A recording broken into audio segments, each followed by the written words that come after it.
All right, folks, we are live. Welcome, everybody. This is episode 97 already, and this is part two with Paulo. And I want to, thank you so much for coming on again so soon. I really appreciate it. I hope we're not taking away from family and all that other stuff. Not at all. This is more important than family. Well said. Yes. That's what I wanted to hear.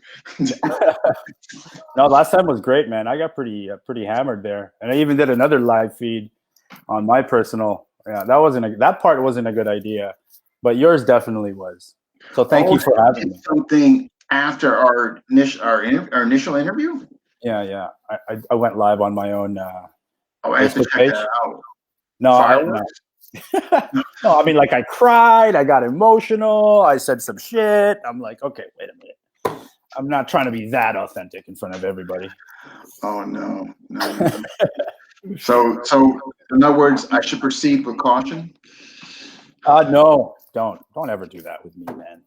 In fact, I'm looking forward to, if you're watching right now, challenge my authenticity and honesty by asking some really blunt, straight up questions. And I'll answer them as bluntly. I think the community knows that. Like some of the feedback that I've gotten was in fact just how honest you are and all that. So I think that's known and all that. I think people, that's what they really appreciate about you. The feedback that I've gotten. I appreciate that. As a caveat, though, being honest doesn't mean I'm correct. No, but at least you're being honest, and then open for future dialogue. For sure. Yeah, absolutely. So last time, if you're watching, please tell us where you're watching from and all that. But last time, for the folks that are just jumping in, we kind of finished with going through Guru Elric's questions and all that quickly. And so what we're doing tonight is I want to just kind of, we're going to recap that. And then I want to go into some stuff about his journey before we get into further questions and all that. And what's tonight's drink of choice? Bourbon, Eric. Yeah, Maker's Mark. So here's the thing. I'm really curious, and some of this, and like I mentioned to you before, where I first got exposed to you or first saw you was in Funkier Tactical. I don't recall who you were covering exactly, but enough to definitely get me interested, and I thought it was great what you were doing and all that.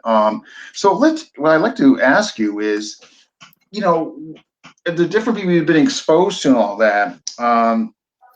What has it done for you as far as your lens? I guess in far as what you've taken, the experience from being around these different individual styles. I can't articulate how many you've been with. I know a few, but what say you?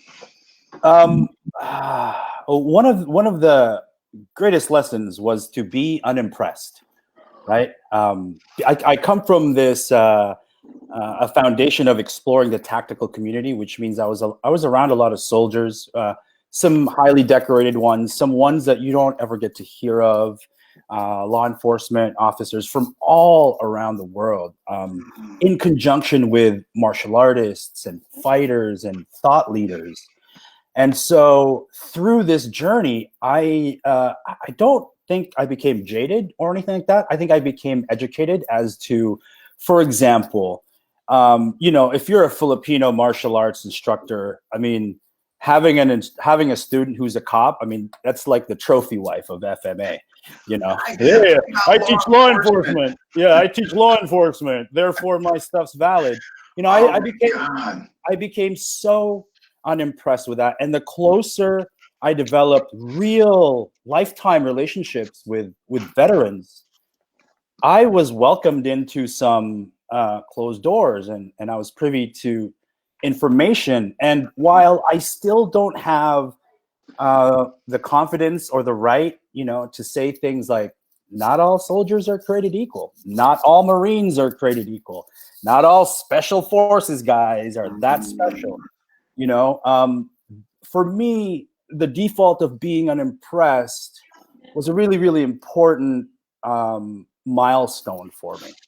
Because I think for the most part, martial arts students are so impressed by such things, you know. And I mean, as early as today, I heard appeals to authority.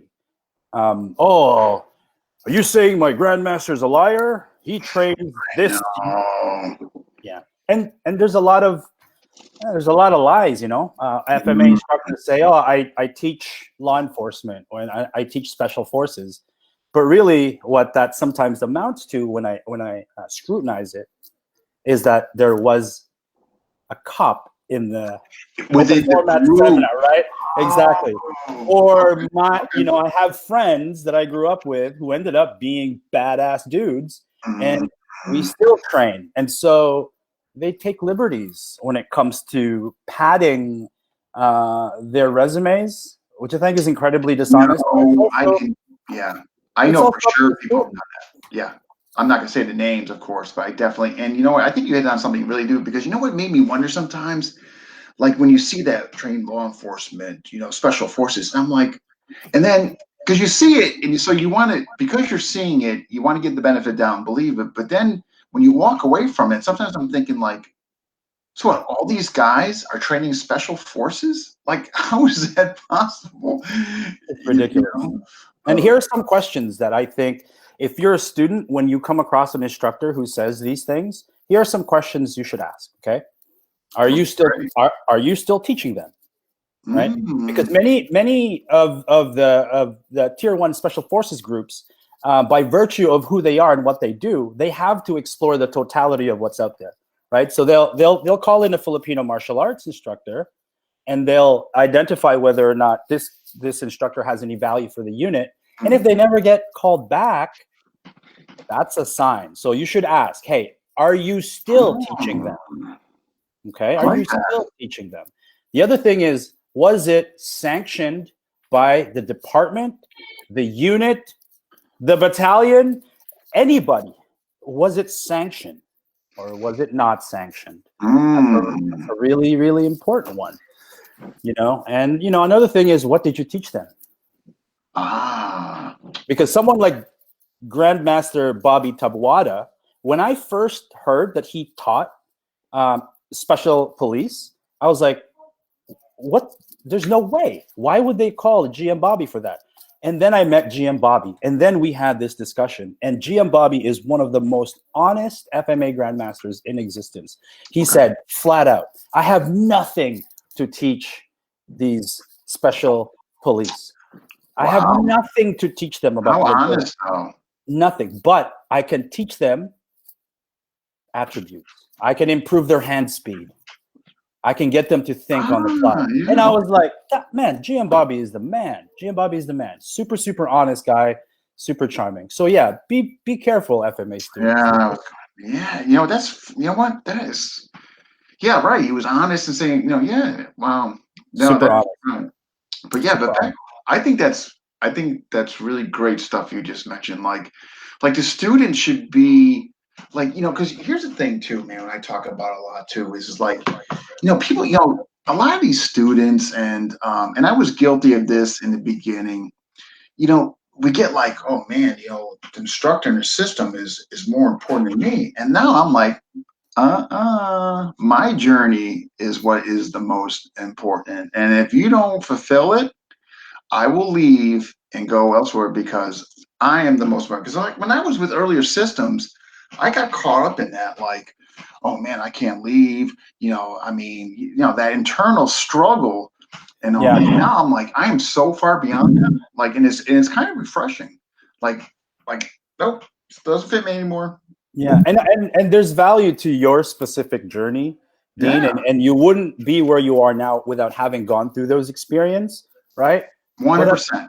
But at the same time, we're talking about a hypothetical that we can never really know, which was, what if Dean knew what he knew now back then, beginning his journey, right?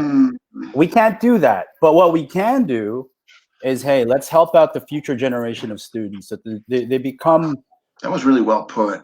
That's you true. know, Like, right, because if I didn't go through that, who knows? so there's definitely value. I mean, there was definitely, like, you know, like for instance, and it kind of parallels what you're talking about. Like, when I was bouncing around early, like I went to Anasano, Sayoc, Atienza, and all that, I remember like in the mid 2000s, I was kind of looking at my reflection. I'm like, man, what the hell am I doing? I'm bouncing around and all that. I'm like, kind of like not really a sense of direction at all. But now when I'm looking back and doing these interviews, I'm so glad I did that.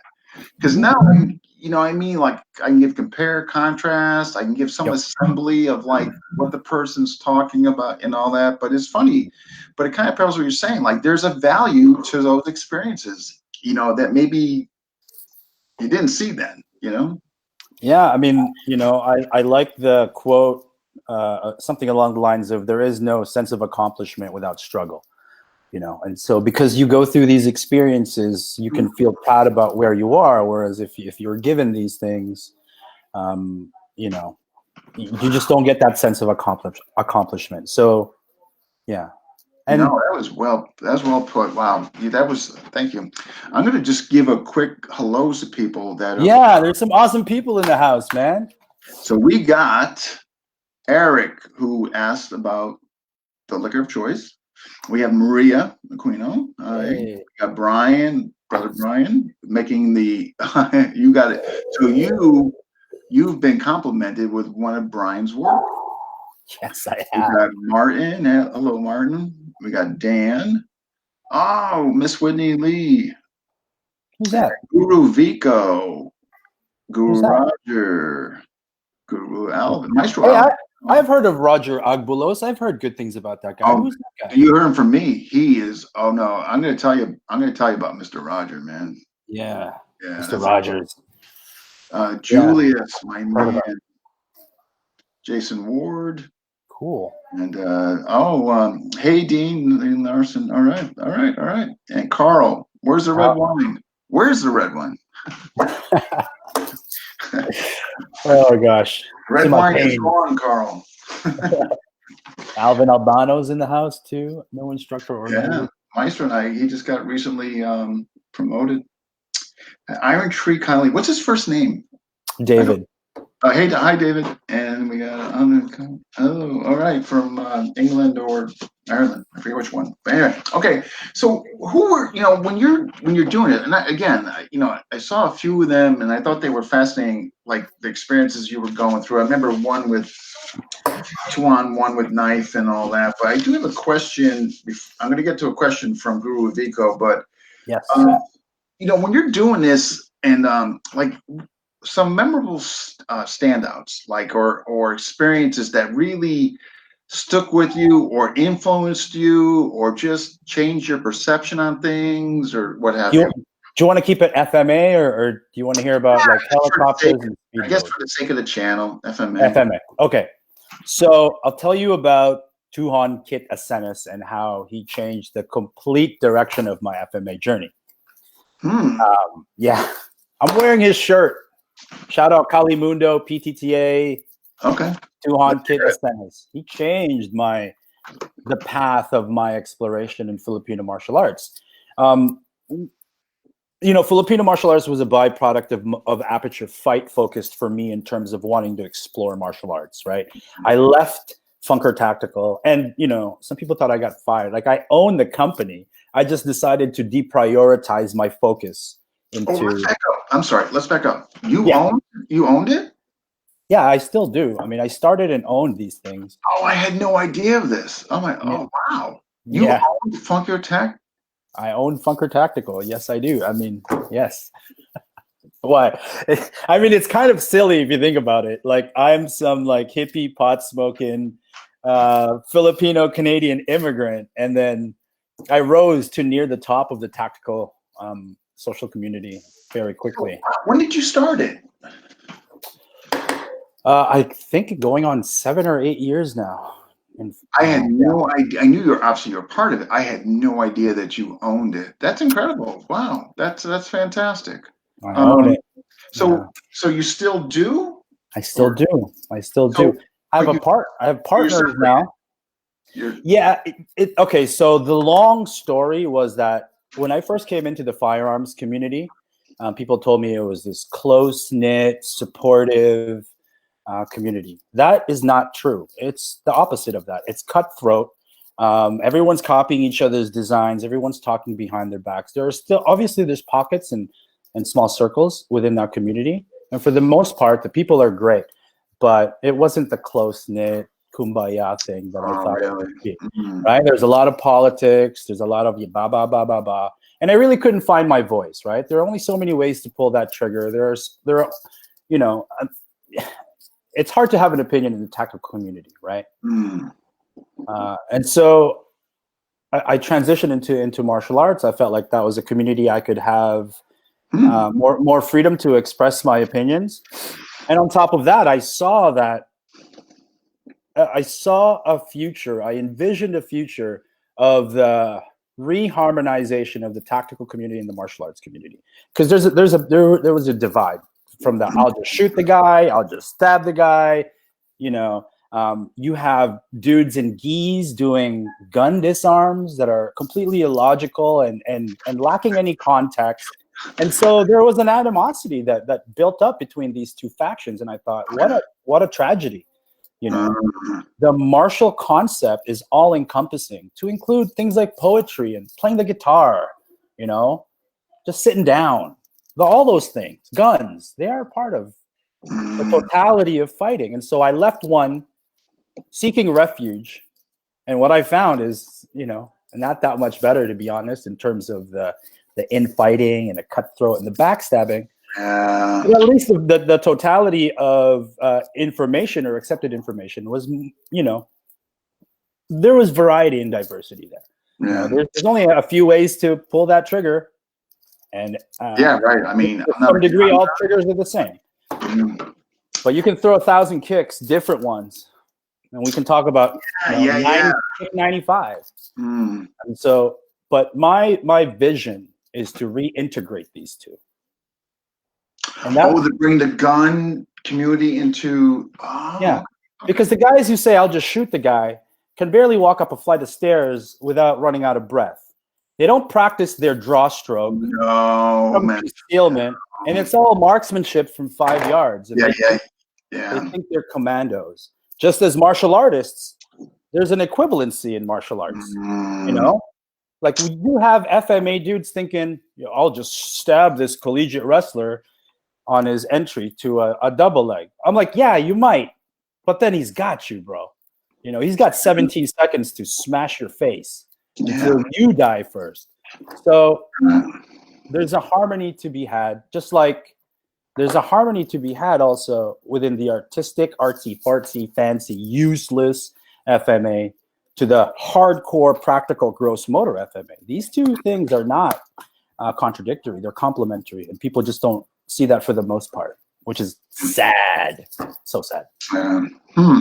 Interesting. Wow, that's fascinating. I had no idea. So, all right, so you're still in it, of course. You still own it, but you kind of did like a little sub. Okay, and your future goal is to bridge it to. To reintegrate them, because both sides can use those lessons. And you know, I'm supported by a lot of people who believe in these things.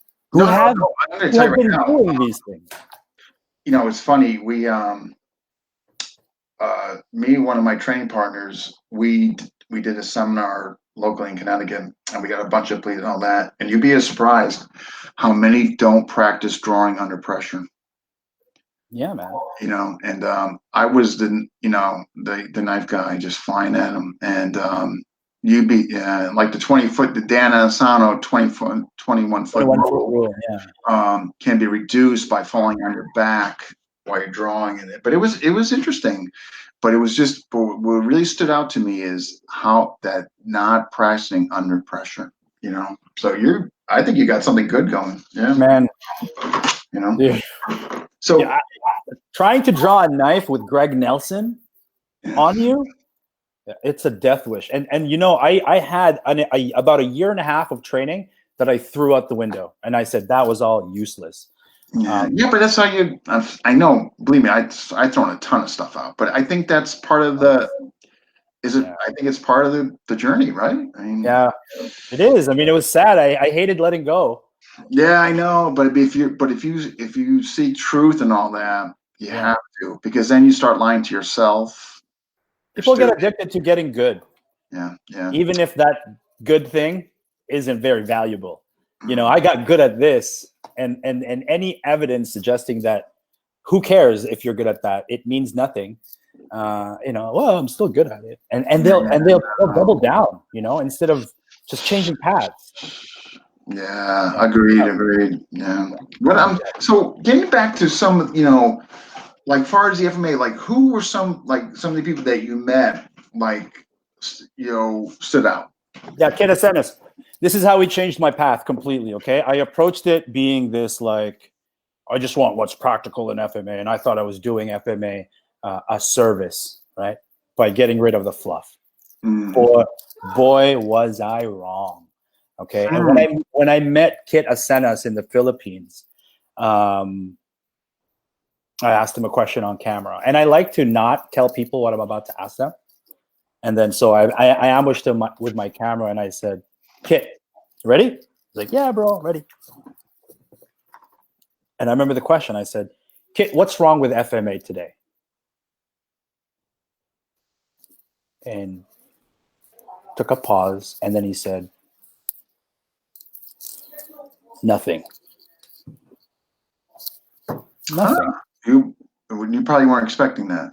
I wasn't expecting that. I was expecting to hear misaligned training focus. I was expecting ego. Yeah. He said nothing's wrong with FMA. It's fine just the way it is. And then through that conversation and a lot of reflection, I just really realized that, man, FMA is so diverse. It's so sophisticated and simple at the same time. It's so beautiful. It can be so many things to so many different people, and it could be many things to one individual. But it seems that the tendency within our community is to propose the superiority of one over the other in terms of technique, system, and journeys. Yeah. And how do we get rid of that? By continuing to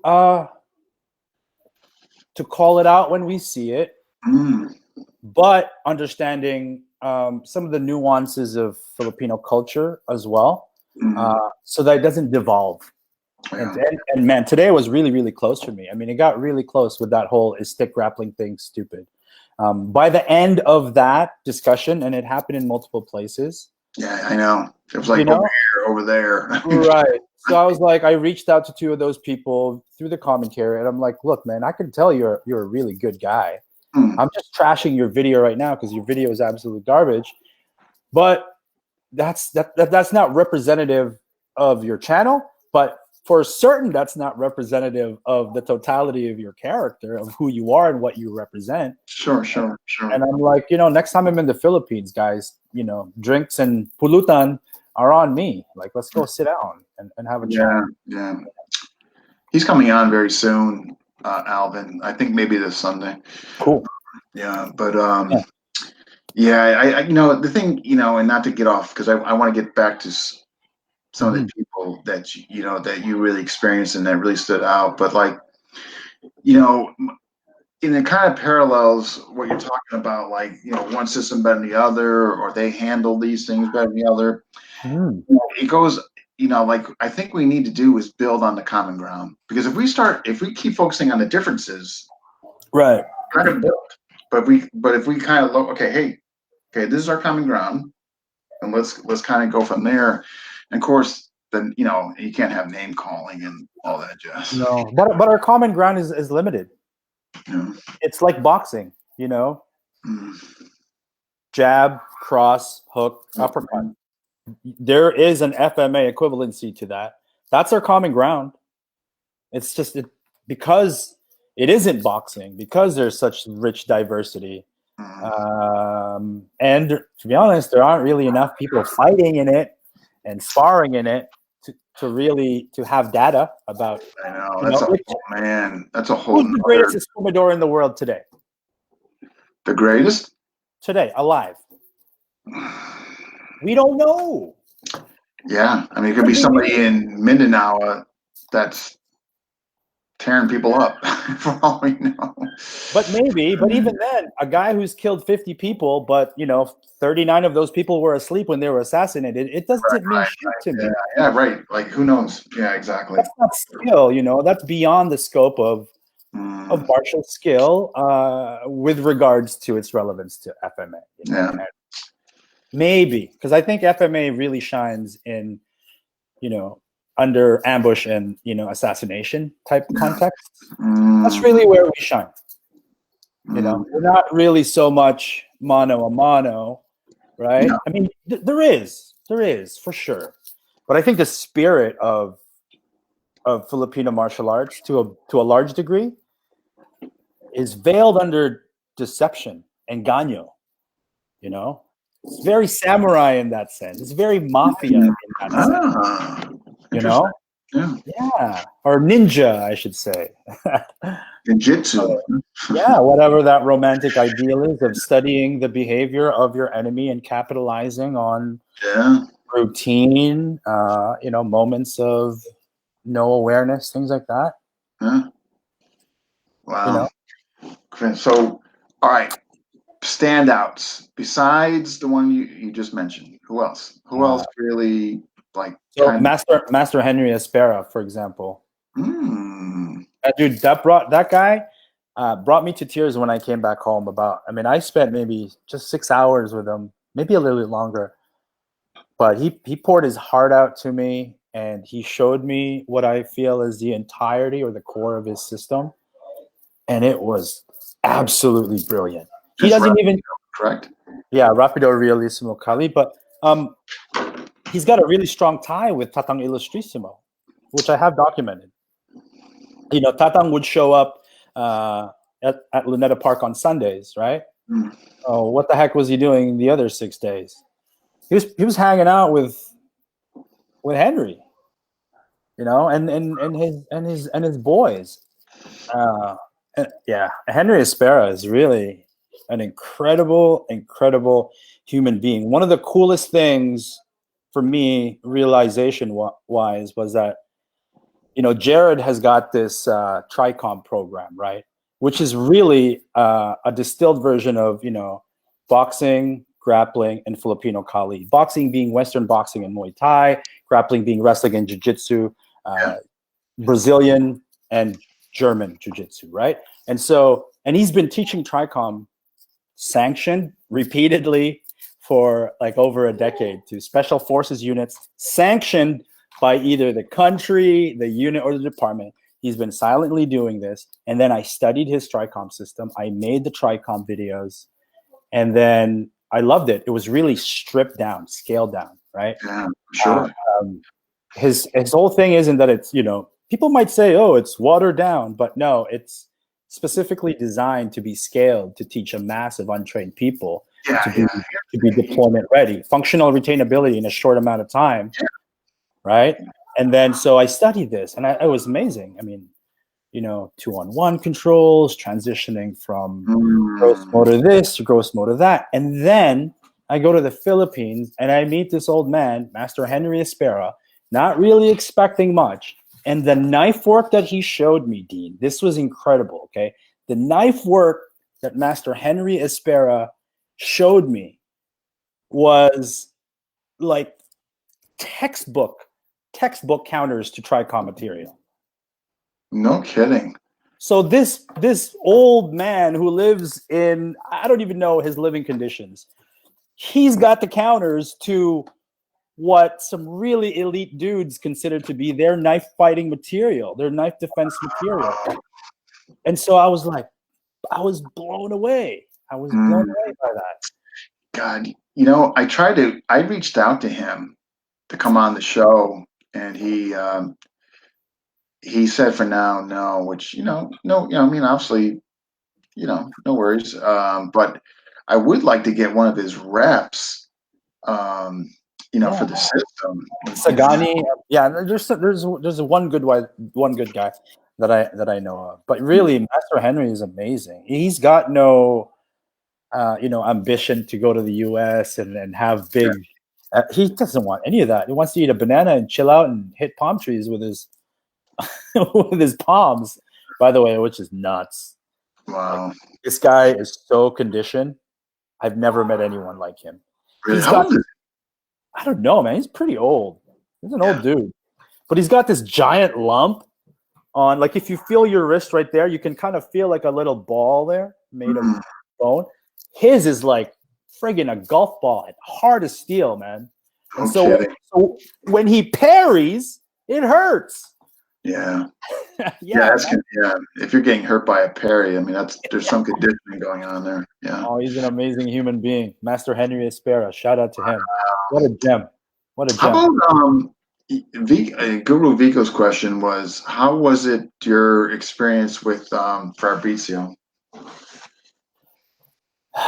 So I got to be honest. At first, I didn't like Fabrizio, even when I met him, because he was he was so direct. Interesting. He was so direct, and I think that's why some Filipinos have issues with him. But I've grown to love the man for his directness, and he's he's amazing. He broke 2 of my bones. We sparred on the first day we met with steel machetes, and this guy's incredible. He's really incredible. He brings Calis Illustrissimo to life, like no one. I mean, no one I've ever met. Maybe Sean Zerger, but those 2 guys, man. When I think of applied KI, I think of those 2 guys. As far as now, they're both under Romeo. One was, Sure. one still is. Right? One is no longer under Romeo. The other is. Yeah. So have you seen other KI or with from different sanctions? Yeah, there's Guru Archie Luz, who comes from the Tony Diego lineage, also based out in Toronto. But I've met a lot of people who are trained KI, and even if I've never touched hands with them, which is, for me, if I meet you, we probably should touch hands. The Hermanos brothers, for example, they guide me through some Calis Illustrissimo concepts, and I owe it, because so many people have been so gracious with sharing their knowledge with me. I have this fear that I'll forget a name, so my apologies, ahead of time. That happens. You've been exposed to a lot of people. Yeah, no worries. Yeah. Anybody from the Ricketts sanction? Topher Ricketts, right? Yeah. Probably, because I mean, he always comes up. Yeah, Arnold Narzo always comes up. Pichi Barone always comes up. Tony Diego always comes up. Here's some people under the Ricketts sanction. Guru Vico. Okay. Dallas. To me, as far as form and all that, impeccable. Obviously, Brandon. The son there, who's starting to really push, the envelope, so to speak, as far as his sanction, which I think is long overdue. I'm just saying, if you ever get a chance, I think you would enjoy those guys. I would love to. I'd love to touch hands and learn from as many sources as possible. Yeah. So now, are you still in touch with Fabrizio? Oh yeah, I mean, we talked as early as today. Wow. Okay. And I still revisit the video that we made. It's good. It's just really good. Yeah. The crazy thing, this guy, after we filmed and I was editing it, he's like, Paulo, I want no music. No music, no effects, don't do anything. I'm like, at first I was like, you suck, man, because how am I gonna market this thing? Oh, right, without music. I got you. He's like, no, I don't want anything. Yeah, right. Yeah. It ended up being a phenomenal creative challenge for me, and I think it turned out really well, and people seem to appreciate that content. No, I think it's great that you got together with these different people from different styles, and then you shed your opinions, your experience with others, and all that. No, yeah, I mean, it's so cool, Dean. Fighting people from different styles. Yeah, that's what's about. It's so cool, and I'm non-threatening, right? So they don't need to feel like they gotta beat the crap out of me. So they can express their art to me, which is I think is far more important. Right? I'm non-threatening. I'm nobody. You can beat me. Come on. I'm Paulo. I got nothing. Show me your art. And then so when they do, I'm making calculations in my head like, this guy Raimundo that I sparred in the Philippines, who was a 1-2-3 original guy with their pas footwork and the multiple advancing broken strikes. And I'm like, I'm going to use my Balenta walk next time he does that. And then I'm going to use my Pikiti to make sure he doesn't get that close again. And it's such an amazing puzzle when you fight everybody and you do it under brotherhood. And I just want more people to do it like that. No, I totally agree. Like you learn so much, like when you go compare and contrast with different styles. I mean, like, yeah. Oh my God. And look, I fought Sanda fighters from China who take PTK. You know what I mean? I fight European people from like Spain, Germany, and France who have Savat backgrounds and Lameco. And it's like, when I get all these looks, not to toot my own horn, but I got good fast. Maybe it's all up in here. Maybe I'm just blowing. No, I'm sure the exposure to different people. I mean, the only way you got one direction. You just got to go up. Yeah, it's so much fun. It's just, man, Dean, some people kind of ruined sparring, They put too much weight on it, Oh, if you beat him, my system is better than your system. Yeah, I know. You are not ready to spar. I'm like, what are you? Come on.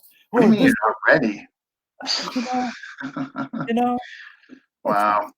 Any Lameco people that you like experienced? Only Professor Leonard Trigg at the NSI camp in Seattle. You have to. My suggestion, if I may. Yes, sir. Experience somebody from the backyard group, the 25 that were the nucleus of PG Edgar, the backyard group, and Roger Abulis, in my opinion, watch his videos sparring. Okay.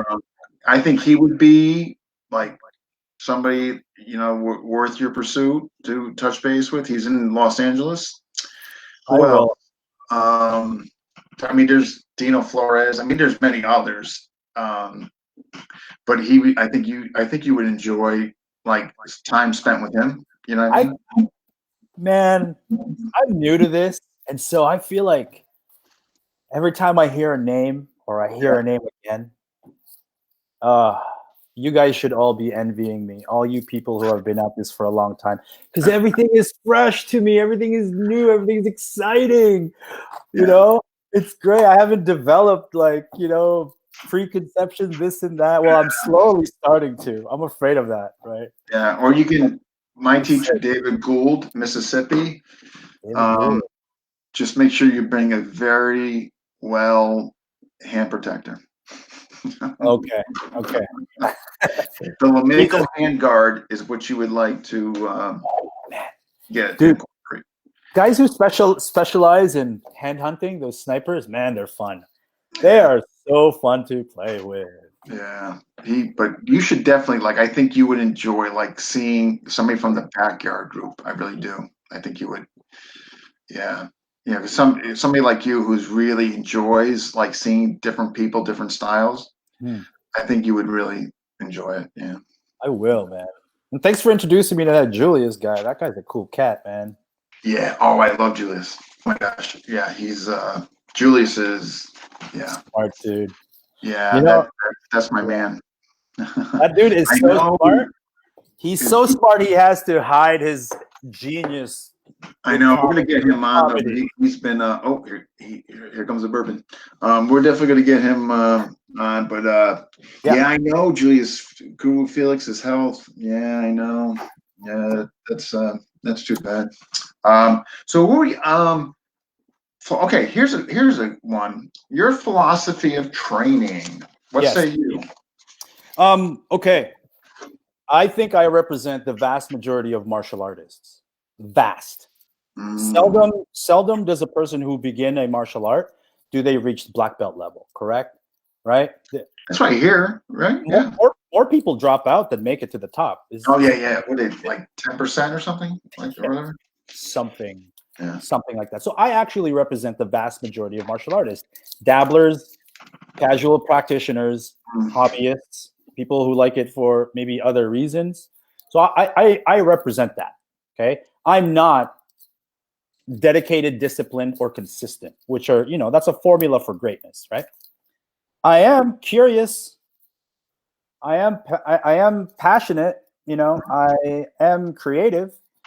And so, what if those were the engines? How far can I go? How great can I be without doing 200 push-ups a day and striking angle ones 1,000 times a day? And I mean, you don't hit the tire for 2 hours a day? No, I don't believe in cardio. I'm a Filipino martial arts practitioner. What do I need cardio for? I just stop the guy, kill him right away, boom. No, but really, I have other passions. Yeah. I love content creation. I love the artistry of putting Lego pieces together through the medium of video, right? That's my passion. I'm stacking FMA on top of that. I'm afraid it's taken over, but my training philosophy also borrows so much from non-FMA systems. Because as much as I love our art history and culture, humanity's kind of gone a long way in terms of science and the understanding of the fight.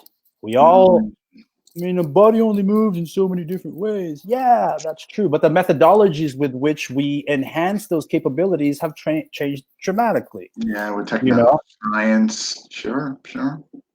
Right? So whenever I see people in Filipino martial arts systems profess their working timing drills, I'm like, what are you timing?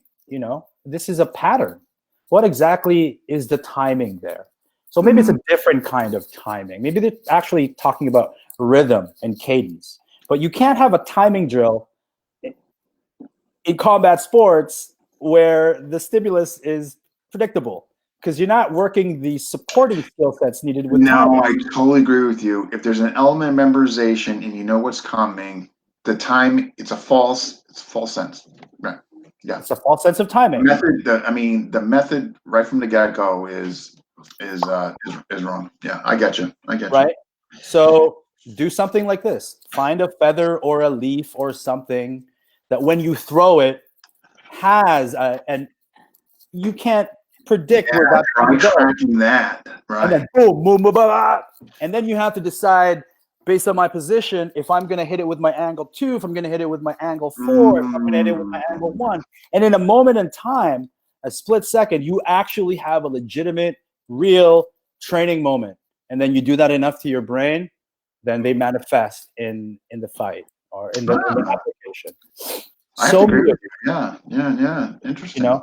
Like the footwork drills that we do in Filipino martial arts are often just empty, meaningless repetition, as if empty, meaningless repetition is what's gonna help us. But really, it's mindful, purposeful repetition. Intention with intent. No, you know who talks about this?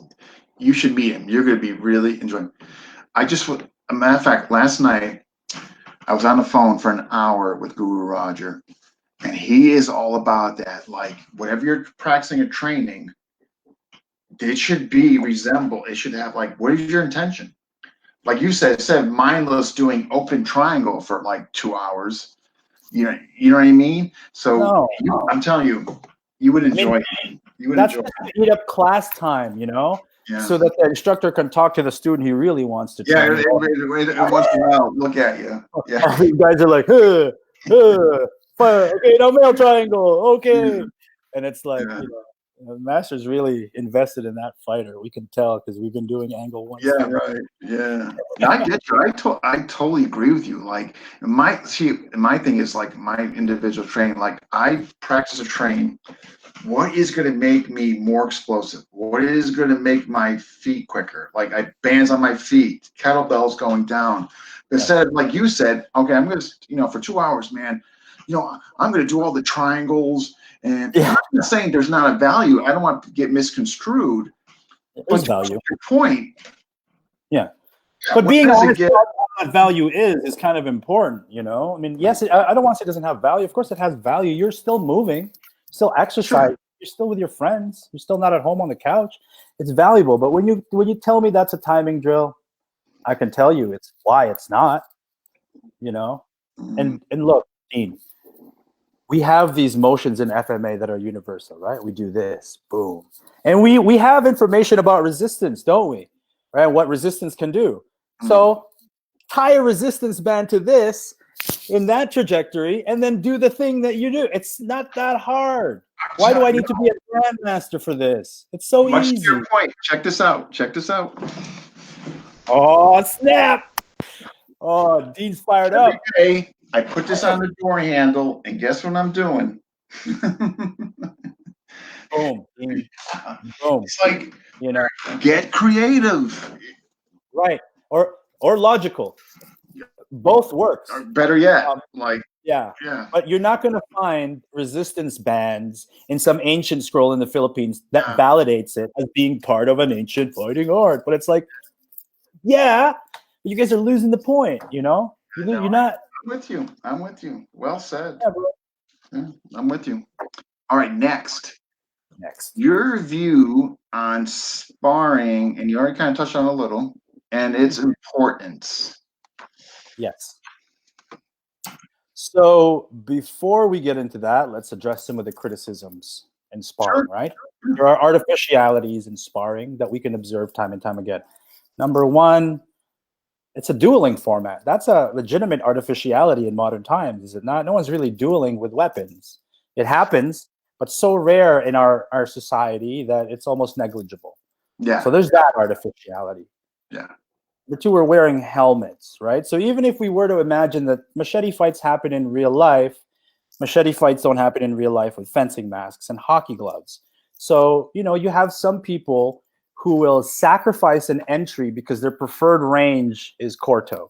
So they'll get smashed in the head on entry and then dominate the rest of the fight, right? Music in my ears. Yeah. It's not really, that's an artificiality, but we have to accept the time limit is an artificiality. Jeez, you know?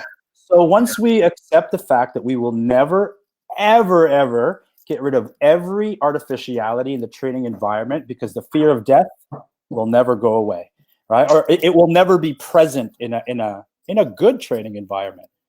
You cannot replicate the fear of death in training. You cannot. You can replicate the physiological responses, right? You can raise your heart rate. You can do all sorts of things, but not the fear of death. So it is artificial. Sparring, FMA sparring is artificial, period. But they develop combat attributes.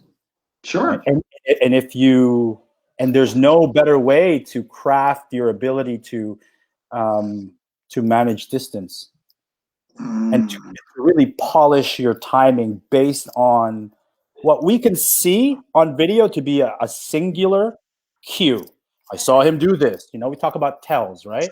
Yeah, not right. Telegraphic. Sure. There's so much that happens within the scope of those 3 minutes that go, this guy's about to hit me with an angle one, and he could be standing still, and I know he's about to do it. And so I formulate pre-fight strategy or pre-clash strategies because of it. And then it's sparring is essential.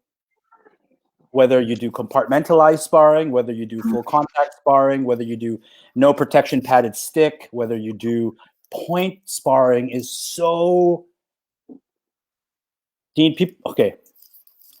Point sparring is the realest sparring format in FMA. Who gets there first? Right? Who gets like that clean shot like first without getting hit too? Right. Yeah. And also, what's really important about point fighting isn't the clash itself necessarily, because so much can happen, right? So much can happen in that split second between something and nothing and nothing and something. So much can happen, but it's the pre-clash strategic mindset that you have before you even touch swords. And I'm like, I'm moving this way, seeing how he moves. I'm feinting to see how he reacts to that, right? And then boom. We have our cards, and we put our cards in the table, and then we go all in for a split second. Let's see who's got the better cards. No, there's Amazing. definitely. I think much to your point. I think there's a value to all. The obviously the point sparring is going to make that sense of urgency, that clean entrance and exit. Yeah. The sparring where it's like gear and all that. The whole aspect of consequence. Man, right. I went in there, but my roof was low, and I got just clonked in the head because you know what I mean. Yeah. What's your opinion though of the stress inoculation, like handling stress better through sparring and be able to negotiate it better? God forbid if something real, popped off in your life, unfortunately. Like I feel that with sparring and all that, and I think that helps. Like, in other words, what really gets my stress inoculation at the end against knife.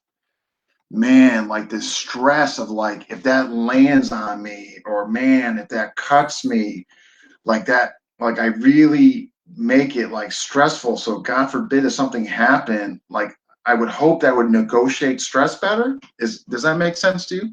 It does, but I don't believe you're correct in that, actually. No, let me hear it. Well, from what I know, under an actual deadly force encounter, we hear of these stories of people just doing. I never thought about the fire burning. I just went in. I didn't think this and that. I just went in. And so if we think about what that really is, right? Mm-hmm. This condition whereby we do without thinking, right? I mean, like just react. Like I just reacted. Like I didn't. I gotcha. So when you psych yourself up ahead of a sparring match or ahead of an empty hand versus knife, that's actually the artificial bit, because you don't know when you're going to get ambushed with a knife. You don't know when these things. No. I'm not saying I would know. I guess maybe I should have clarified perhaps my example better. Like not knowing, but maybe seeing like, oh my God, this guy's approaching. He just pulled out something. But I definitely understand. I definitely get what you're saying, the artificial aspect of it. Like I think if you're a combat medic and you're about to go to Afghanistan, you should be stress inoculated, right? You should be. You're not going to be, oh my God, guts. You will be seeing legs and arms that are far removed. Yeah. You don't want that, right? Yeah, I definitely appreciate like your view on that, like the artificialness. I'm going to be rethinking this because I enjoy like dissenting opinions because it makes you just think more. Hey, am I spending too much time in this? Maybe now I got this other viewpoint. Yeah, so no, I appreciate that. Yeah. That's so cool of you, and that's how I like to think too. I had this opinion change too because I was like, I'm gonna work on my mindset and situational awareness, and I'm like, wait a minute, hold on, I'm in a bistro, Do I really need to know where all my exits are, and do I really need to? Yeah, I know. The whole thing with being hyper vigilant. I know that's like a whole nother. Yeah, like okay, 5 o'clock is the exit. If anything goes down, you're number 1, 2, 3, 4. Yeah, I know. It's fun though. I mean, I'll never take that away from people because for some people, I mean, whether or not they characterize it as a hobby, it's a hobby, So you want to play. You want to play hyper vigilant super commando, you go ahead and do that. But I'll tell you from the friends that I have who've been there and done that, they're trying not to have that. And so it's kind of, I mean, I don't. Yeah, like if they're living that life, God forbid, man, they don't want to be 24/7 wrapped in that mental loop. Man, gosh, yeah. I work with a lot of homies, and I work for some organizations who deal with combat-induced post-traumatic stress. Mm. And it's like I see my boys like struggling to want to be normal, and then I see people who have normal pretending are trying to go where it's not. Yeah, well, that's an interesting twist, man. I appreciate that. Like, it's so dumb to me, man. Yeah. Huh. But you know what? I'm fortunate. I get exposed to these thoughts and people, and I get to have these opinions. But it's like, man, camo pants are cool. Like they're cool. Knives are awesome. This is super fun. But it's like, I think when people try to push They're hardcore. Yeah, no, and I've seen, and I definitely don't fall under that umbrella, thank God, and I hope I never go there. If I do, somebody should immediately take me out. Um, oh, Julius is making some funny comments here. Oh, Julius has been all over it, man. We should address this. It was all about being tactical. Oh, what was that? That parrot? Oh my gosh, he is so funny. And you know what's so funny about him? Like before I actually got to see his face, I'm thinking like, he's this young street like rap, cat and all that. And then I saw him like this guy's like so articulate and intelligent, and like the way he was talking about doing our interview, and it was such I like those people, man. I like people like that. like I guess what I'm saying is I wasn't expecting who I finally got to meet face to face in the virtual world, and I mean it was a pleasant surprise, that, but yeah, really good guy, obviously. All right, we're gonna get to so I want to just show everybody that I appreciate this vid. Like, you guys are going out in the field, man. It's cold. It's winter. There's snow on the ground. And you end up getting the guy on the ground. I'm gonna lower myself just for the sake of room.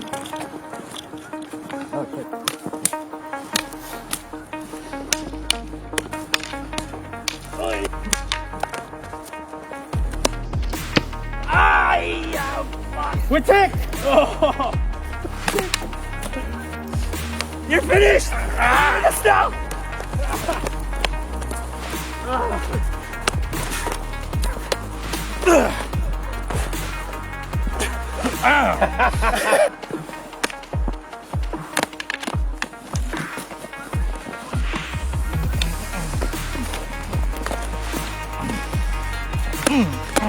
Ooh! Ooh!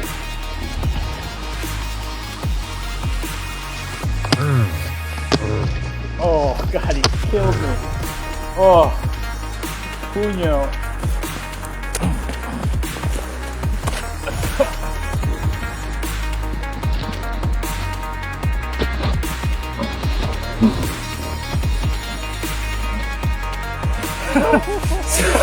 That is insane. That worked? Yeah, man, That worked? that's like hello in my face, man. You can I see him like, Oh, hello in my face.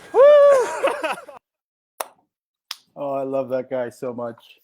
I thought, you know what though? I give you guys credit, man. Those elements obviously weren't the most pleasant. So I salute you. You guys are going out there in the weather, doing it, and it seemed like you guys We have fun. were one in his friends, and obviously left the same way. And I thought it was fantastic. Yeah, that guy's Joe Apostol, by the way. I'm sorry, who? Joe Apostol. Oh, I think I've heard of him. Okay. You should have. At one point, I mean, I think he was like slated to be like keeper of knowledge for the Psyox. He's like a level 6 in Balintawak. He's taken Pichini Tursha. He studied with, Guru Jun de Leon for the longest time in Toronto. So he's the way to have on then, huh? Joe, for Yeah. sure. That guy's a grandmaster in my book, and he's the guy who holds those FMA gatherings where we go to his backyard and he gives us food. Oh. Total unsung hero in FMA, and I think this guy is a true Filipino martial arts like master, because he just dicks around and jokes around a lot, and he laughs so much in his lessons. But there's so much. I definitely want to. Yeah, he learns that from he was at one time. He was the keeper of the Seox, huh? He was the keeper of knowledge. I don't quote me on this. Don't quote me on this. But the only reason I bring that up, if those who don't understand that, when you get to a certain level, you're responsible for the knowledge of keeping it for the Seox. And then when you go to Tuhan, somebody else gets that role. If it hasn't changed. Now, the time frame I'm reflecting on is some years back, of course. But if it's the same, that's how it worked. I believe that. Interesting, huh? It's a cool name though for a secretary, really. Yeah, you are the keeper. You're the keeper of knowledge. Make sure to file this year's income taxes on our behalf. Oh, we do this guy. Is he related to Virgil? No, I don't think so. But Virgil, yeah, Virgil's another dope looking dude with a heat. Yeah, his name. Yeah. His name has also come up. Yeah. Oh yeah. Yeah. There's some good dudes, man. There's some good dudes in FMA. A lot of unsung heroes in FMA. A lot. One who just unfortunately passed, GM Martin of in the Philippines, KI. He just passed. Yeah, he just passed a day or so ago, but kind of I don't think he got his due. To be honest. But really, yeah. But anyhow, but much to your point, a lot of unsung heroes. A lot of unsung heroes. Is he on Facebook, Joe? Yeah. Okay. We're gonna write that down. All right, let's get to questions. So we got a question from June. So June's question is, your take on learning FMA dirty boxing for someone who has no boxing experience whatsoever. Terrible idea. It's terrible. Why would you learn dirty boxing before you learn boxing? It's nuts. You know what? Dirty boxing doesn't. Okay. I don't want to get into a whole other Western create. Yeah, I know. Not a historical guy. I don't care about what happened in the 1600s. I know. We dealt with this. Yeah. Not that dude. Okay. There's amazing guys for that, Not me. I don't know about what the history of it is. It just seems to me that dirty boxing is the little tips and tricks that boxers found that were disallowed by rules. And so who would know how to break these rules best? The people who followed the rules by virtue of what they do every day, right? And so why am I going to dirty boxing before I can? No, I see your point.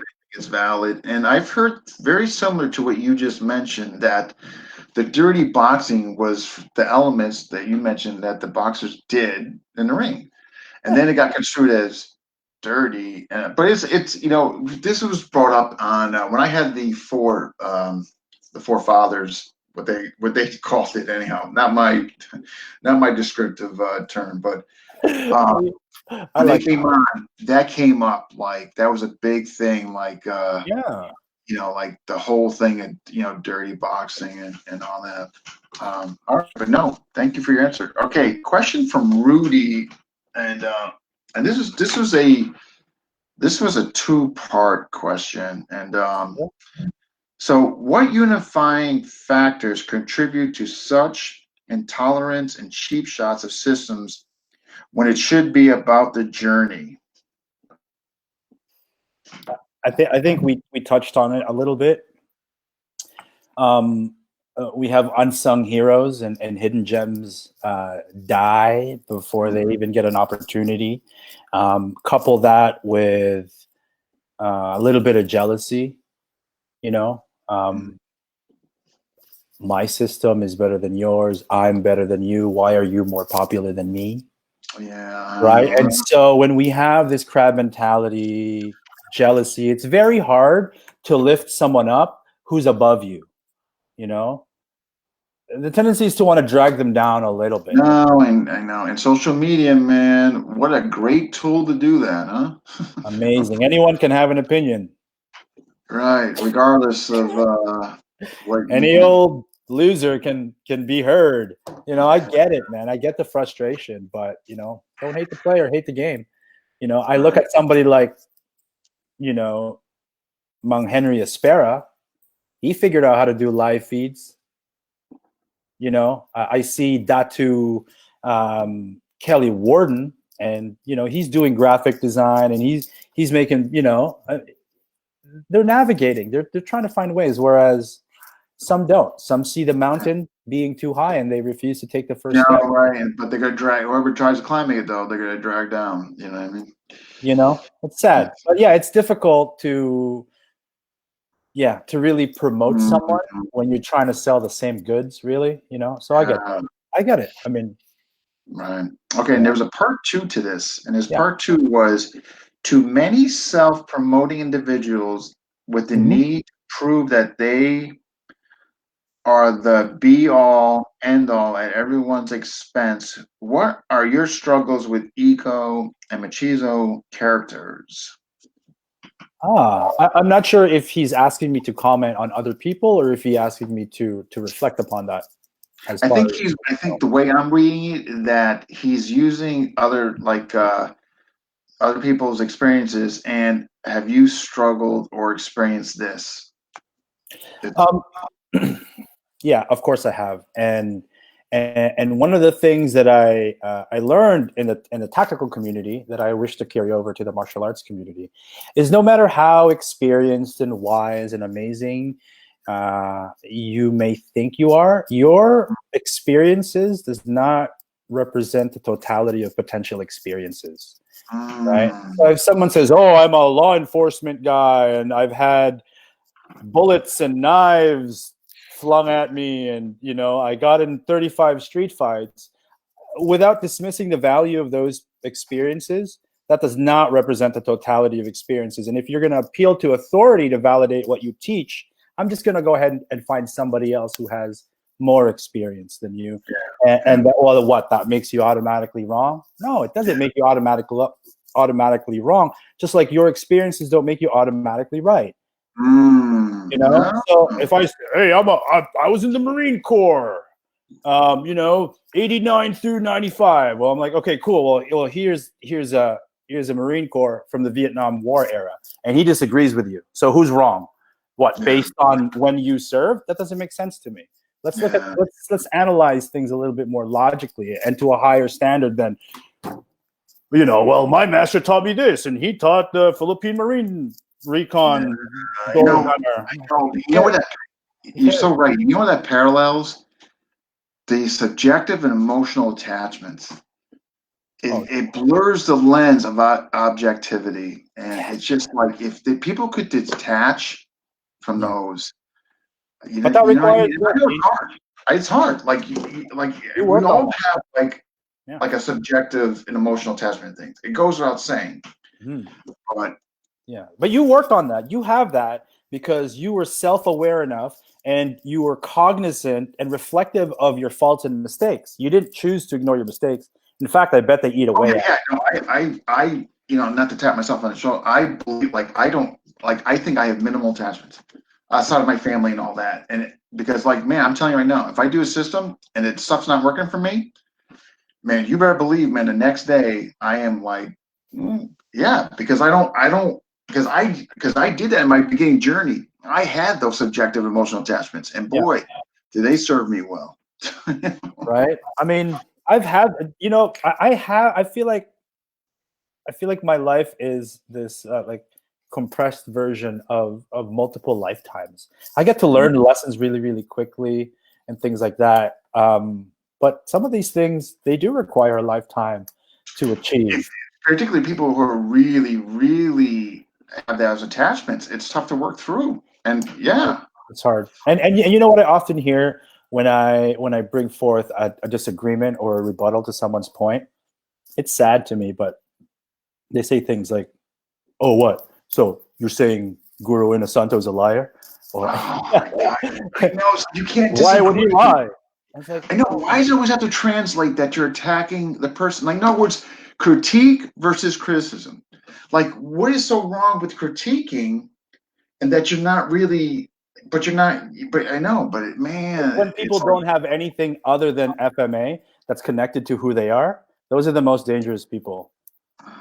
Because you can't have a discussion about FMA with them. Because if you say abanicos don't work, you're attacking their character, their family, their lineage, and their history. Not just, can we just talk about abanicos, guys? It's like, no, I know. There's so much to it. They can't have discussions. I know, but but I thought GM Pogi helped with that issue. Well, GM Pogi, I mean, we have our differences, but at the end of the day, I think he's good for the community. I think he's fantastic for the community. I love that guy. Yeah, he's family. I have to love him, I guess. You're stuck with him whether you like it or not. Yeah, I don't know. I mean, he's family, so I have to kind of love him, but whatever. It's that man, the cross you bear, huh? All right, this is from Jason, and this is for both of us, actually. Yay! Yeah, that was nice. That was very nice of Jason. How do you feel that a lot of people? How do you feel about that? A lot of people respect your work along the lines of like Mark Wiley's books and Dan Asano's book. So very nice compliment Yeah. in his question, I think. So what say you? When people compare me to these people, Not compare, but they respect your work and like just as much as like Mark Wiley's books and Dan Asano's book, for instance. I think it's more a reflection on who they are as people than it is me, because I don't really think that I bring anything other than who I am and a little bit of logic, a little bit of humor. I have my own findings from my own experiences, which I've articulated and have ended up being wrong. I think I never feel like I deserve it. You know. Okay. No, you're being. That's Yeah. not. My take on that is, I mean, first of all, Jason, thank you. To me, Mark Wiley is so important in what he's done, and he's going to be coming on the show in the spring. And the reason why I feel that way, Mark Wiley is what got me to seek out different systems. When his book, Filipino Martial Arts Culture, came out, it made me want to see different systems and all that. So indirectly, the reason why I'm here right now at this very moment doing this interview is he has a big part to do with that. So I have the utmost respect for Mark Wiley, despite people what they think about his books or not. Guru Dan, obviously what he's done for FMA as far as US and all that goes without saying. So I'm kind of kind of quiet and shy. I don't think what I'm doing right now even reaches the magnitude of those two gentlemen. However, I like to say I'm kind of doing a little part, bringing the community together and all that. But those two guys, yeah, they're milestones of what they've done and all that. And we owe much to both of them. Next, future works. What say you? Future work. What's coming down the pipeline with you and GM Pogi working together? Well, first of all, my Mark Wiley is Jared Wihungi. I just want to get that out. I'm so sometimes I'm resistant to talk about Jared because there's a lot of love to give to other people, and Jared knows how I feel about Jared knows how I feel about him. He is an amazing human being. Even in our conversations, I feel like I'm not a super religious guy, but he brings me closer to God, and through our conversations. And his actions as a husband and a father are incredibly inspiring to me. How he deals with his community, incredibly inspiring to me. So screw it, I'm gonna get it out there. I love Jared Wihungi. That guy's the man. All right. But future works. Bladed Grappler 3 and 4, which is exploring from the wrestling perspective how to navigate knife engagements on the ground.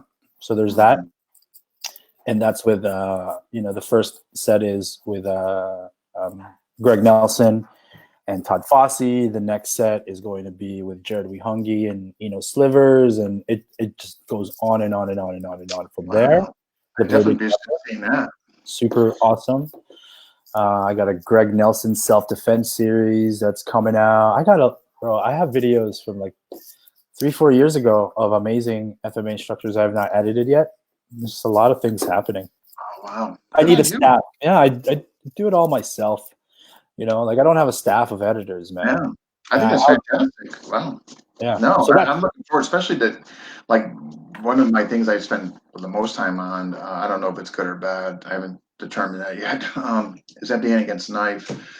And the ground, man, that's a whole, you will do things that you would not do in normal grappling. And I've done like I just never chose to get ranked. I mean, I've done like 20 years like that, but you will give up your back. You know what I mean? To get control of that knife. And you will, I mean, just like if you go in the mindset, well, no, man, I can't give up my back. I'm a straight up Division I grab. Okay. Yeah. context dictates strategy, and that's a whole different context. Therefore, weapons-based grappling is a separate art. It's its own thing. Yeah, it's but so future works for me. Well, my future projects work. One, Jason, is to keep the show going, try to grow it, not so much, also diversify from not just interviewing people, but more like getting like specialty people, like blade makers, definitely more from the women community on here, and all that. More getting multiple. One of my goals is getting people from different styles on here to bridge the gap and all that. So that would be future goals as far as the show is concerned. As far as goals for me and on my journey, be the best version I can be of myself, to represent the community the best way I can, to represent my students the best way I can, my teachers, and just to keep going and propagate the system and the art as a whole. But thank you for your questions. You deserve more credit, Dean. You're doing really amazing things. And man, when Julius sent me the link of the article that he wrote, I think it was in September of last year, and I saw and I read not only through his friggin' essay with citations and everything, and I had to look up certain words that I didn't understand. He asked me to dig deep into it because he says it'll reveal a lot about who he is as a person. So I did. I was really intrigued. But the amount of just really intelligent conversation that happened on FMA discussion, it's unparalleled. For me, it's unparalleled. It's unparalleled because it's still an internet forum. Like there's still going to be what's the best martial art or what's the best kick. They're just going to get those. But for the most part, the people that you've attracted to your group is extraordinary. It really is extraordinary. And just based on that one post by Julius alone and all the people that commented, I was like, God, I'm so glad you people exist, because I'm not that, I'm like, who cares whether or not Kali was existed. I don't really care, but it's really interesting that people do, and I think it's really important that people do. But that's not who I am. But I'm glad that's how some people are, because I get to learn so much from that. Yeah, I can't wait to get him on. He's been holding back, man, Julius. If I feel like we should have him on like after him divulging all that fantastic stuff, man. You know what I mean? That moment, episode 100 should maybe be about him. Hey, dude, just ambush him. He's going to ask you all these questions and just be like, okay, now what do you think? I know. Hey, Roger just challenged me to a duel. Yes. That's it. Guru Roger. Oh, what an honor. Paulo, take a duel from Lego guy in the Filipino buffet challenge. I want to be in the buffet challenge. I accept, sir. Thank you very much. What an honor. Thank you. I would love to. I tell you, for far as backyard guys, like I think you would love if you met up with one of them, because more and more Lameko, that was like those guys were the core group. Yeah, I hear. Man, I want to get my ass kicked by as many people as humanly possible. Yeah, I know. What a thing to look forward to, huh? I don't know. People challenge me. I'm like, don't throw me in a good time, homie. Like, hey, do you think Jared would come on the show? Absolutely. Reach out to him. I would be more than happy. I don't. You know what it is? Sometimes I forget to like try to find people to befriend them because I'm so caught up in interviews or playing them on that. But I'd be honored to have him if he's interested. For sure. Matter of fact, we can you can even join him. Question from Anthony. Okay. Ready. Would you use other arts in addition to FMA? And that's what he put. So I'm gonna guess. Well, I guess you can tackle it from a couple ways. Would you use other arts in addition to FMA for self-defense? We could do that. Yeah, I tend not to look at arts for self-defense.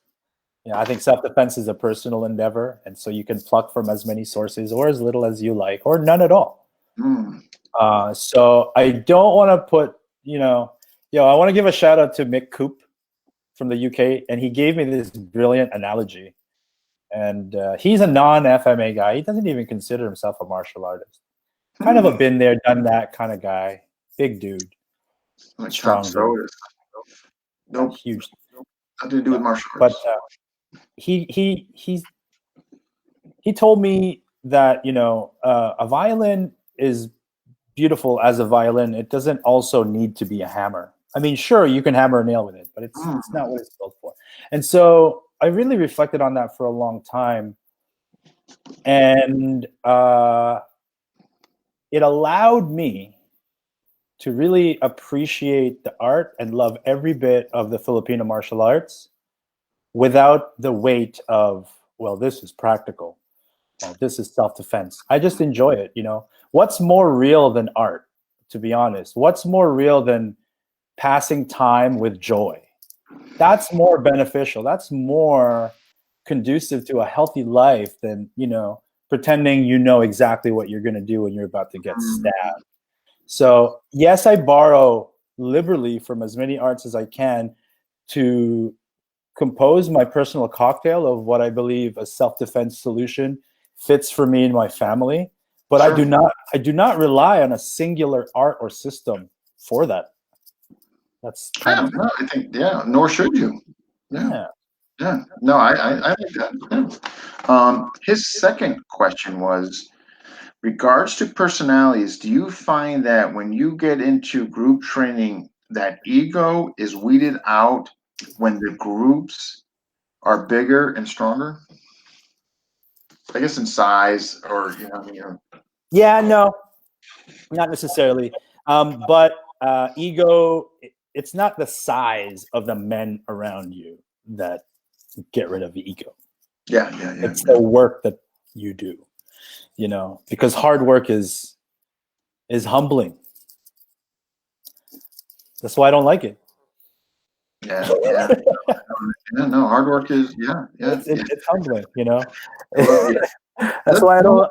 That's why I don't like it, and I prefer not to engage in it. Yeah, I'd like to think I'm the best. So forget this hard work. I can do anything. Hey, by the way, did you know I'm also undefeated in FMA death matches? I do now. Can we talk about that? Can GM Pogi also? Let's just leave it at that, okay? I'm undefeated. I love it. Man, this is I'm trying to think. Those are all the questions I received, and I'm just looking through Google Elrics and just to see, like you kind of. I'm just thinking the ones that maybe you didn't touch upon, like as far as like the A's and B's of some that like. Let me see. Let's go. Okay. How many different systems have you seen, and how many different lineages? Oh, I answered that on paper. I have no idea. I don't know. Ugh. Okay. All right. And okay, let's look at. Okay, so his B to that is. How different are the lineages? Yeah. Okay. Yeah. No, it's all the same. FMA is all the same. No, good enough. You might went. I know you might went through all these already. Yeah. I think I did. You want to talk about some of the things I hate about FMA? Let's do it. Okay. So I wrote down 4. Number 1, and I think we covered this, people who propose that the totality of their experiences negate the value of other people's experiences and use it as a form of validation to speak conclusively about FMA. Oh, I got in so many street fights and I found out that stick grappling doesn't work. Therefore, stick grappling stupid. Or, I tried abanico and I hit a guy and it did nothing. Therefore, abanicos don't work. Are you guys crazy? Are you crazy? No matter how badass you think you are and how cool you think your experiences might be, they don't represent the totality of things. So I think we should stop speaking in that regard. Dino, what do you think about that? Yeah, no. Like, just because your experience doesn't trump others. Yeah. We have one life to live, and it's not enough to live every life within that scope, right? Getting all philosophical.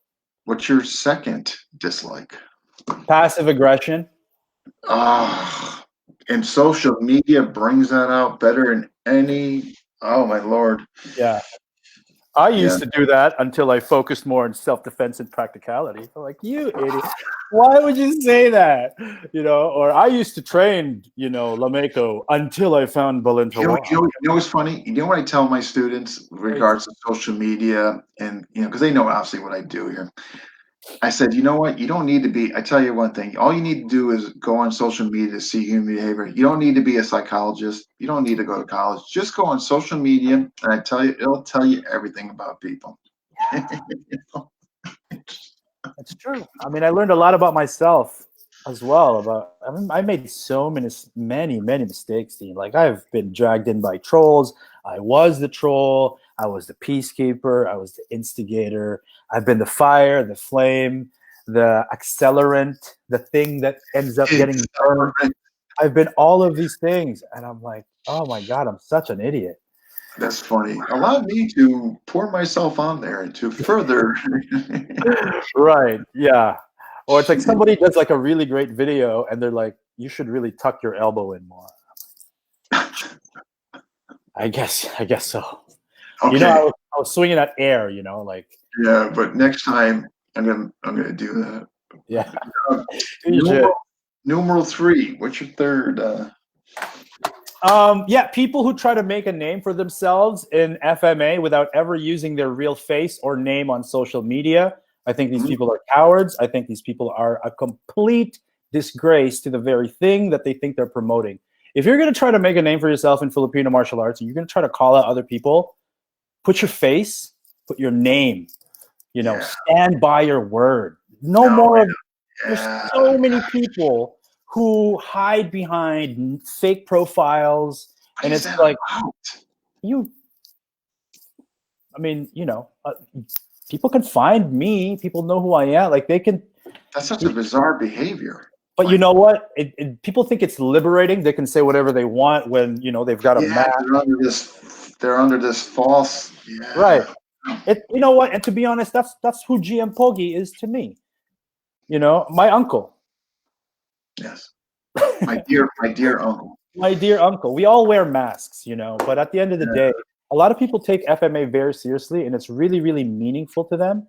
And so the least you can do when you're trying to attack them, their character, their system, or their lineage, is show your damn face. Otherwise, I know that's like that. To me, it's like, I know. You know what bothers me, and it kind of paralleled what I had to address last night, as far as the name calling. It's like it always seems to be the people that what you just described and all that. It's like, man, it's like, if you're gonna do this, all that, where's your video? Like, where's your video? Like, where's your video? Like, showcasing like what you do. Like, okay, fine. If you want to critique somebody, criticize, where's your video? You know what I mean? It's like, exactly. Don't tell me the right way. Show me. Yeah, like, okay, hey, look, man, if you got a better way of doing it, I'm telling you right now, because I subscribe to like being the best version of myself, I will adapt to it. But where is your video? Like, show me this better way. You know what I mean? This better method, whatever. Yeah. Hate those What's people. your number 4?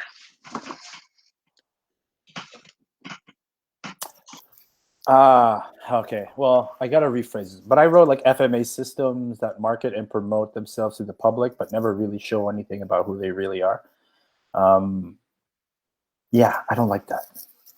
I don't like that. It's like some. I mean, I get the value of a book cover and a trailer, right? You try to get people excited. Yeah. But eventually the movie's gonna get released, right? Eventually the book's gonna. Eventually we're gonna be able to read something, right? Yeah, I got you. Yeah. Some people are all trailer and no main feature. Yeah, you know why though? That coincides. It's too secretive. Yeah. Because they suck. I mean, to be honest, let's be honest. Like who are they protecting? It's like which tribe is going to raid our village next week? Yeah, it's too secretive. Yeah. We cannot release this without your deposit. Please send $999 to this PayPal address, and then you will be you will be revealed the secrets of this system. A wise GM once told me, huh? He said to me, the secret will be revealed once the check is clear. And you will be untouchable. Yeah, so, okay, those are the things that I hate. Other than that, I love everything else about it. It's really cool. Yeah. Well, this man, if you got There's some comments here, Dean. Some people are saying some stuff. These are cool plans. we'll probably get Jim Bogey another bottle, but we haven't Jim, How much that one? has he been napping? Is he asleep? What's going on? You tired for the evening? Too much, huh? Yeah, you know how it is. He's a grandmaster. He's entitled to that. Right. We gotta watch his drinking. Oh yeah, yeah. Jack, what plans do you have for Future. the future of I did see that, but you know what? The reason why is because that was which I had that under Jason's question, so I knew that. So I knew that was going to be covered. What about, so any closing thoughts, statements, like, do you like to share with all of us, or like anything? Yeah, I do. What I want to say, and what I hope people have begun to understand, is that I'm going to say some things that you may not like. I may articulate ideas in colorful ways. Like one time I called someone a bitch, and they really and that was my fault, because I was like, I throw bitch around, like, come on, bitch, what are you doing, bitch? You know, Okay. like Datu Kelly Warden calls me bitch, like, 10 times every hour, and it's an endearing kind of bitch, right? So just understand the totality, or at least understand the core of my intentions, and that's to show my love and appreciation for Filipino martial arts. Yeah. And rising tides raises all ships, man. So that's it. My closing statement is that it's been an absolute pleasure having you on, and I'll tell you for a couple of reasons. One, and I'm gonna just be honest, like, I have always admired what you did from afar, but I didn't fully understand you, to be honest. So there was like this gap between, and this is all me, by the way. This has nothing to do with you, because I wanted to approach you before, but like I'm like, how do I approach this guy? You know what I mean? But there was a definite, absolute, honest admiration for you and all that, and so I did want to connect. I was just like, but and I'm so glad it did occur between us, and I'm so glad that me too. You came on that, because I hope this doesn't end our communication. You know what I mean? I would love to further your projects. I would, and I'm coming to see you in Connecticut, man. This is the beautiful thing about Filipino martial arts, isn't it? Is that we're all trying to share our little bit of it, and we're all judging kind of each other based on the little bit that we give. Sure. But really just understanding that humans are complex. We are not the totality of one opinion that we express on social media or one video that we release. And I think that's really, really important. And we forget that.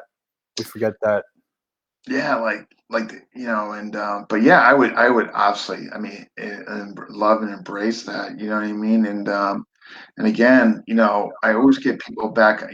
Sometimes it's sooner, sometimes it's later, depending on all that. But I definitely, yeah, I don't want this obviously to be the end of our dialogue. I would definitely love to stay in touch, and obviously, it's fair to say I'm going to see you. On the forum still and all that. It's not like you're going to disappear. I know. Why does this feel like a goodbye, Dean? I feel like I'm on a train and you're like at the station and we're just like trying to hang on to the last little bit. I'll always love you. I know I'll see you from afar in social media. We'll always have Sinawali. We'll always have this interview in GM Pogi. Yeah, but hey, man, I love what you're doing with the Filipino martial arts. Your passion shines through, man. I think you're you have this really great balance of humility and confidence, and I think that's precisely what's needed in a forum like FMA discussion. I think people respect you because of that. Because I don't think we like to fight amongst each other either. You know, I really don't. And when you smash the hammer, we're all like, yes, sir, because we don't like what we're doing to each other either, Dean. Yeah, I hope. You know, God, true. shit, I mean, and the thing, I should have mentioned in my post there was that because I get off on these tangents, but what I really should have put in there was the positivity that's outweighing those couple negative people, because the majority of the people on there are very positive, Yeah. very respectful, very polite. So the majority is fantastic. But Yeah. what happens? You get those two or few, and it kind of sheds that negative light. So your mental inventory is on that negativity, as opposed to really all the positivity that's been going on. And yeah, but I appreciate all your comments and your support and all that. But you know what I do need, and I think I'm going to make this. I'm kind of thinking maybe you got a suggestion for me. Mm-hmm. Because everything going on, I don't get a chance to check like all the threads and all that. I try to do as best as I humanly can. Yeah. But how do I? I'm thinking like I gotta get more moderators, man. Like people that like when I'm doing whatever, like an interview or whatever, like people can. So do you think I should? Hey, Maybe I think what you're doing right now, maybe inadvertently, is you're cultivating the culture of FMA discussion so that sooner or later it's going to be self-correcting and self-regulating, right? You're going to have Elric, when somebody steps out of line, Elric will say something. This is not how we do things here at FMA discussion. God, that would be wonderful. That would self. Yeah, I'm going to begin upholding this. Because sometimes I think the moderator badge gets to some people's heads, and I think that, hey, but I'm kind of a big deal. I'm a moderator. Did you see my new badge? I kind of just earned my top fan badge. Got the FMA discussion. I'm a rising star. You might want to listen to me. You know what? That would be perfect though. Like if that gradually became a default system. Like people, you know what I mean? That would let it be known. Let it be known. You want to cultivate a self-regulating, self-correcting community, and you leave it up to the people. Maybe that's the way to go, right? But people see it enough, they hear it enough, they see other people. Maybe that's the way to go. And so, and Filipinos don't like being led by an authoritarian anyway. We'd rather we'd rather be guided by a benevolent guide than ruled. Yeah, I know, because man, I've been ruling with an iron fist. It's my way or no way. Yeah. See this badge? Means I can delete posts. God. It's not like I do in post. Do you know I can have you removed from this group? Yeah, I can strip your title of rising star from this forum. Top fan? That means nothing to me. You'll be sent away on another. Yeah, jeez, too funny. Yeah. All right, man. Well, all right, sir. I appreciate it again. So much for you coming on. I hope we didn't take away from family, fame, fortune, other.